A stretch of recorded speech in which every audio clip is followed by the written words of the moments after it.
Saudara, usai otopsi korban pembunuhan satu keluarga di Magelang, Jawa Tengah, tim Dokes Polda Jawa Tengah menemukan kandungan zat beracun sianida dan zat arsenik dalam tubuh korban. Hasil sampel otopsi tim Dokes Polda Jawa Tengah, sampel yang diambil dari organ lambung korban menunjukkan adanya zat kimia golongan sianida. Sedangkan zat jenis arsenik juga digunakan pelaku yang dicampur minuman dawet untuk percobaan pembunuhan pertama pada minggu sebelumnya, namun tidak berhasil.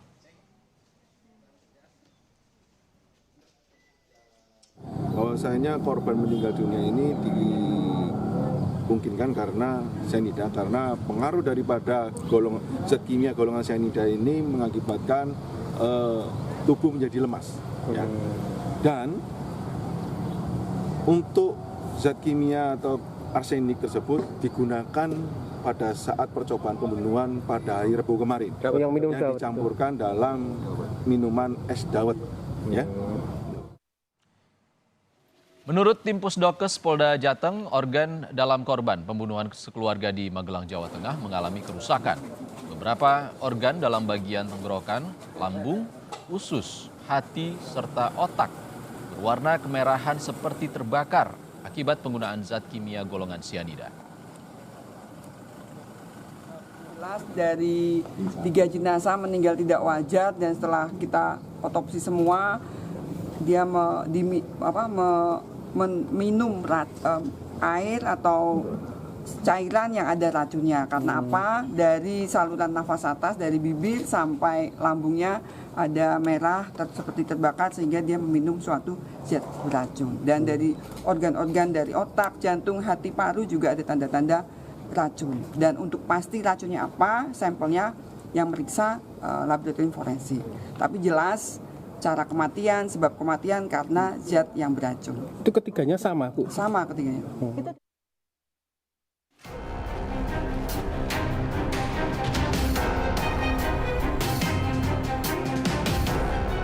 Keluarga besar korban sekeluarga tewas diracun di Magelang, Jawa Tengah Selasa malam menggelar tahlilan selama 3 hari. Keluarga, tetangga, dan kerabat ikut mendoakan korban. Pihak keluarga mengaku kaget, tidak menyangka pelaku tega menghabisi nyawa ibu, ayah, dan kakak kandungnya.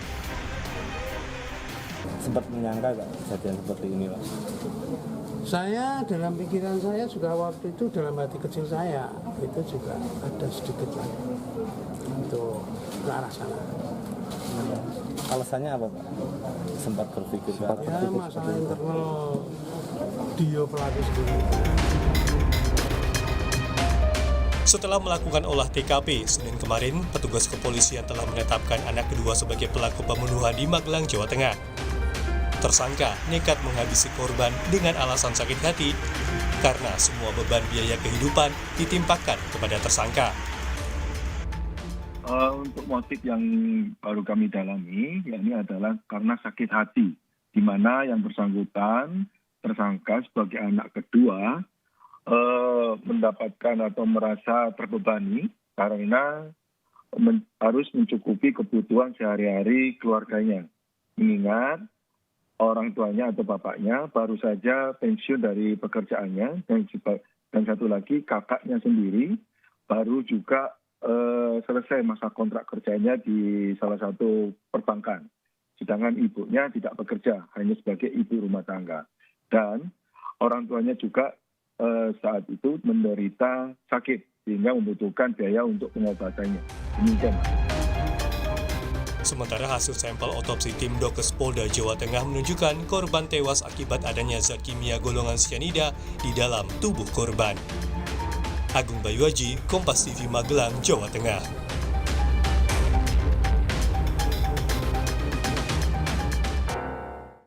Saudara, tim Dokes Polda Jawa Tengah menemukan kandungan zat beracun sianida dan arsenik dalam tubuh korban pembunuhan satu keluarga di Magelang, Jawa Tengah. Benarkah racun sianida yang jadi penyebab kematian korban? Lebih lengkapnya kita tanyakan Kabid Dokes Polda Jateng, Kombes Sumi Hastri Purwanti. Selamat sore, Kombes Hastri. Ya. Dan Ihsan Ya, Kompas maaf TV. lagi di jalan nih. Baik, Bu Hastri, kami ingin konfirmasi ada 2 zat yang sebelumnya disebut-sebut, sianida dan juga arsenik. Sebenarnya zat apa yang menjadi penyebab kematian korban ini? Memang kami yang memeriksa luar dan dalam ya, atau mengotopsi waktu setelah kejadian di Selasa sore, dan dari tanda-tanda di tubuh korban, tiga-tiganya memang meninggal karena keracunan. Dan untuk memastikan jenis racunnya, memang kami memeriksakan lambung dan isinya juga sampel darah dan urin, dan kemarin sudah keluar memang hasilnya positif cyanida, hanya cyanida saja itu. Sebelumnya ada percobaan dengan arsenik, artinya tidak ada arsenik yang terdeteksi dalam tubuh korban. Untuk kepastian lanjutnya memang menunggu dari pemeriksaan jaringan ya, histopatologi dari organ-organ lain, tapi sepertinya dari laboratorium forensik memang hanya positif cyanida aja di lambung yang pasti. Kalau sebelumnya katanya dia menggunakan arsenik, tapi kan tidak meninggal, maka dicoba lagi dia mencari untuk beratnya berapa gram, disesuaikan berat badan sehingga dia membeli cyanida. Bu Hasri, berapa banyak cyanida yang ditemukan dalam tubuh korban? Dalam tubuh korban kan sudah terserap ya sebagian, jadi kita tidak bisa menimbang berapa gram. Yang jelas dia banyak memasukkan ke minuman teh dan kopi. Yang kakaknya itu kan kopi sekitar 2 sendok masing-masing. Dan itu ya cukup besar lah seperti itu. Sehingga korban mengalami gejala mual, muntah, terus seperti tercekik, seperti terbakar di saluran nafasnya, dan ditemukan di kamar mandi seperti itu. Dampaknya seperti apa Bu Hasri, cyanida terhadap organ dalam tubuh? Ya ini dari bibir dalam ya, kita buka sampai saluran tenggorok, sampai ke lambung, sampai ke usus seperti merah terbakar gitu. Karena pasti si korban akan merasa kesakitan dan panas yang sangat dengan cyanida itu.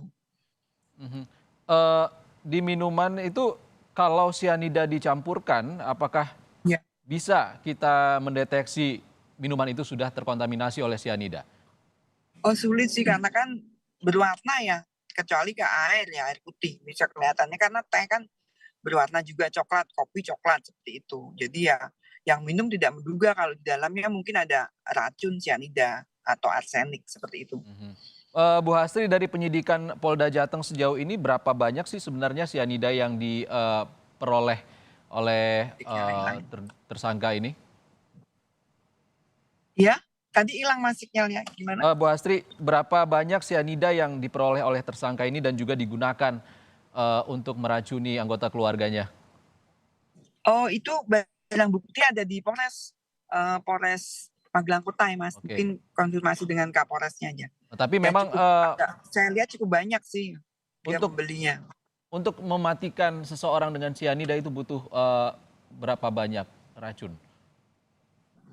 Tergantung berat badan, tergantung keadaan fisiknya, seperti itu. Jadi ya kalau di ilmu toksikologi ya 2 miligram aja seperti itu udah sangat Sangat bisa mematikan. mematikan juga. Iya. Oke.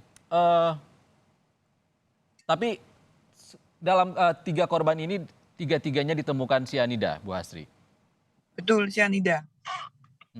Dan tidak ada arsenik yang digunakan sebelumnya pada percobaan pertama, karena itu juga zat yang sangat mematikan. Iya, Apakah tidak tidak sampai ada. tertelan saat itu? Seperti apa? Menurut pengakuannya sih tertelan, tapi mungkin kadarnya sedikit ya, dan ada keluhan mungkin juga kita nggak tahu, mungkin keluarga orang tua sama kakaknya sempat minum obat mungkin karena pasti ada keluhan mual muntah atau pusing gitu. Dan itu dipelajari sepertinya oleh pelaku sehingga dia mencari yang bisa cepat mematikan dan dalam dosis banyak ya cyanida, dia mikirnya seperti itu. Oke, Bu Hasri, kalau untuk penyidikan terkait dengan pembunuhan dengan racun ini, alat bukti apa saja sih sebenarnya yang dijadikan analisa ataupun diperiksa oleh penyidik? Ya memang pasti dari hasil otopsi, meninggal tidak wajar karena apa, racun atau keracunan kita membuktikan.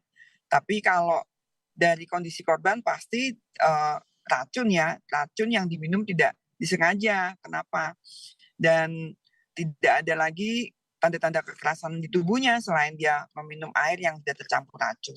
Dan barang bukti yang ada di TKP dari gelas yang diminum, bekas-bekasnya, cairannya juga petunjuk lain dari dia memesan online benda benda itu ya, serbuk itu. Juga bukti dari keterangan dia sendiri mengaku gitu dari keterangan terdakwa. Oke, Kabid Dokes Polda Jawa Tengah Kombes Sumi Hastri Purwanti sudah berbagi di Kompas Petang. Terima kasih.